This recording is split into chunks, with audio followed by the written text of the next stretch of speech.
यह जो भाव है, अंदर का भाव है, हम अपने घर में होते हैं तो मान लिया जाए हम बात कर रहे हैं अपने बेटे से बात कर रहे हैं तो बेटे का माँ बोल रही है, बेटा बोल रहा है, अंदर का माँ बोल रहा है बेटे को कैसे समझाना है, कैसे उसको क्या करना है, वो बोल रहा है। इतने में अगर पति आ जाए तो आपके अंदर का बिल्कुल वहाँ पर देखिएगा कि जो लहजा में जो अपने बेटे से बात कर रहे हैं, ठीक वहाँ पर पति से बात करने में आपका लहजा और भाव बदल जाए। यानी कि अगर पति अगर कुछ पूछ रहा है तो आपके अंदर का पत्नी का भाव हो जाएगा। इतना ही होते आप देखेंगे कि अगर भाई आ जाए तो आपका लहजा और भाव बिल्कुल चेंज हो जाएगा। एक व्यक्ति के साथ आप तो उस भाषा में चल जाइएगा जो भाषा में आप बचपन से भाई से बात किया करते हैं। अपने गांव का, अपने मोहल्ले का भाषा होता है, हर दुआ आओ बड़ा दिन बाद, मतलब कि जो भाषा वो बदलता है। यह व्यक्ति के अंदर जो भाव का डिफिनेशन होता है, यानी कि आप एक बहन बोल रही है, वहां पर एक माँ नहीं बोल रही है, न पति बोल रहा है भाई से बात करने में, और पति से बात कर रहा हो तो वहाँ लहजा भी अलग है, भाव भी अलग है। वहाँ न माँ बोल रही है, न बहन बोल रही है, वहाँ एक पत्नी बोल रही है, अपने पति से बात कर रही है। यही व्यक्ति का भाव होता है। हम आप एक शिष्य के रूप में, अब शिष्यता का भाव कैसे आएगा?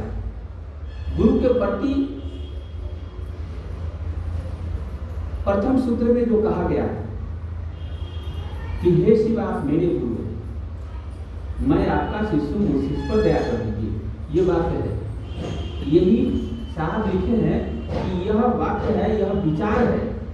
यह विचार पहले वाक्य जो वाक्य जब बोलेंगे तो यह विचार में आएगा, और यही विचार क्या विचार आएगा कि हे शिव आप मेरे गुरु हैं, मैं आपका शिष्य हूँ, मुझ पर दया कर दीजिए।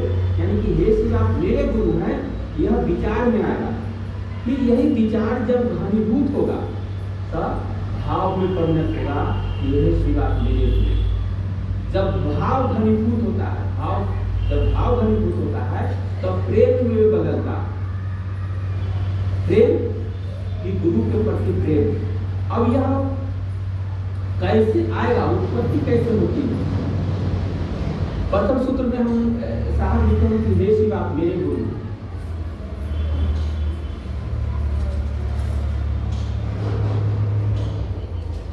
तो हे शिव आप मेरे गुरु हैं इस वाक्य में, और मैं आपका शिष्य हूँ, इस बात दोनों वाक्यों में साहब लिखे हैं एक ही तरह का वाक्य कहा है। हे शिव आप मेरे गुरु हैं या मैं आपका शिष्य हूँ। हम कहें सुनीता दीदी आप मेरी दीदी, आप मेरी दीदी हैं, हम बोले, या ये बोले कि हम आपके भाई, एक ही बात है। लेकिन ये दोनों बातों में भाव अलग अलग है। क्या भाव है?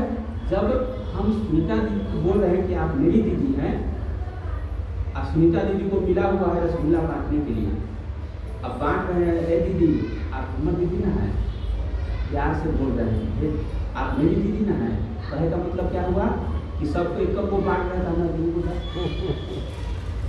यानी कि उनसे कुछ मांग करने का भाव, उनसे कुछ पाने का भाव। यह सिर्फ आप मेरे गुरु हैं, यह कहने का मतलब जब प्रेम से बोलते हैं दीदी आप मेरी दीदी ना है, अभी इनको बांटे का कुछ मिलल है तो हम इनको कह रहे आप मेरी दीदी ना है, अरे सबकी तो दीदी है, लेकिन हम प्रेम से कहें कि मेरी दीदी है, इसका मतलब है कि आपसे कुछ ज़्यादा की इच्छा रख रहे हैं, कुछ पाने की इच्छा रख रहे हैं, तब कह रहे हैं कि आप मेरी दीदी हैं। लेकिन इतना ही मात्र से पाने की इच्छा तो हो गया। अब दूसरा वाक्य है मैं आपका शिष्य हूँ, या हम कह रहे हैं कि हम आपके भाई हैं, यानी कि हम बोल रहे हैं कि हम आपके भाई हैं। इसका मतलब क्या कि दीदी आप कोई भी मुसीबत है, दुख है, दर्द है, उसमें घबराइए नहीं, हम आपके भाई हैं ना। बोली में आता है ना, अरे काहे घबराते हैं, हम हैं ना। यानी कि हम जिम्मेवारी लेते हैं, अपनी दीदी के कुछ कर्तव्य का वहन करेंगे। इसमें क्या हुआ, पहले सूत्र में मैं आपका शिशु हूँ, मुझसे मैं ऐसी बात मेरे गुरु है, इस बात में यह दर्शाने का कोशिश किया गया है कि महादेव से आप कुछ चाहते हो। तुरंत दूसरे वाक्य में कहा गया है कि मैं आपका शिशु हूँ, यानी कि अगर चाहत है तो आपके कर्तव्य भी कुछ बनते हैं। कर्तव्य बनाना, मैं आपका शिशु हूँ।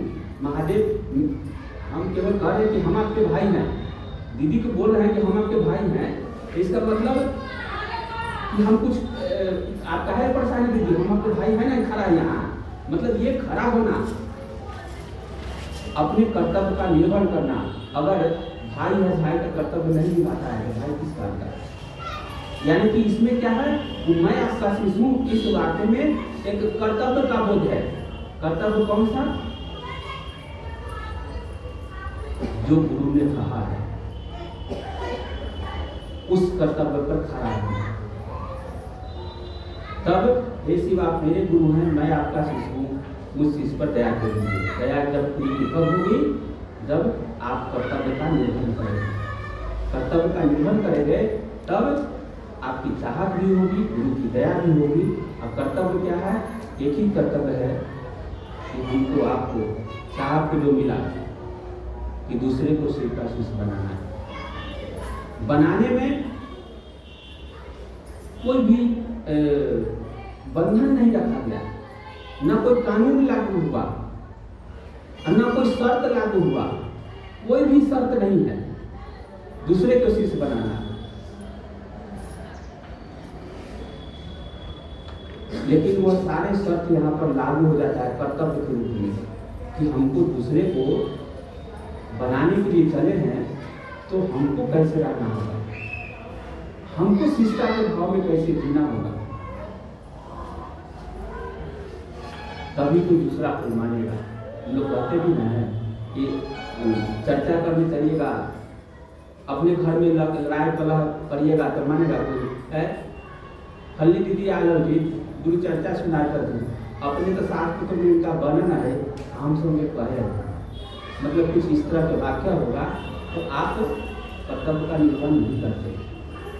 जिस दिन से यह बोध हो जाएगा कि मैं आपका शिशु हूँ, यह बोध कर्तव्य का समझ में आ जाएगा कि मेरा कर्तव्य है, अब थोड़ा कष्ट भी हो, दुख भी हो, तो भी हम वैसा कोई भी काम नहीं करेंगे जो महादेव उंगली उठे या यूं हम पे उंगली उठना है, शिव शिष्य पर उठनी है, शिव शिष्य पर उंगली उठना है, महादेव पर उंगली उठना, यानी कि कर्तव्य का कुछ भी पालन नहीं कर रहे हैं हम। अगर उंगली उठ रहा है तो कर्तव्य का पालन नहीं कर रहे हैं। दूसरे को शिव गुरु से जोड़ने की बात, मतलब दूसरे को शिव शिष्य बनाने की बात को अलग हम जोड़ भी नहीं पा रहे, यहाँ बनाना है।